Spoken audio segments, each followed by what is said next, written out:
भजे विशेषसुन्दरं समस्तपापखण्डनं स्वभक्तचित्तरञ्जनं सदैव राममद्वयं जटाकलापशोभितं समस्तपापनाशकं स्वभक्तभीतिभञ्जनं भजेह राममद्वयम्।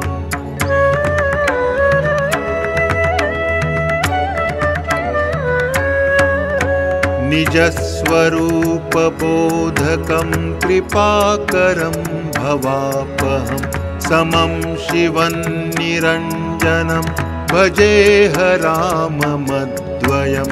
सप्रपञ्चकल्पितं यनामरूपवास्तवं निराकृतिं निरामयं भजेह राममद्वयम्।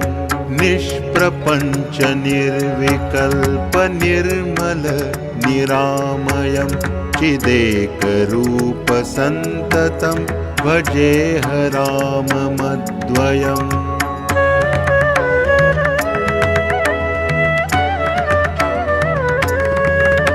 भवाब्धिपोतरूपकं ह्यशेषदेहकल्पितं गुणाकरं कृपाकरं भजेह राममद्वयं।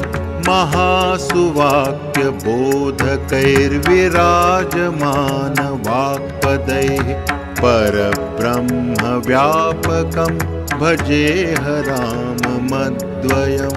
शिवप्रदं सुखप्रदं भवच्छिदं भ्रमापहं विराजमानदैशिकं भजेह राममद्वयम्।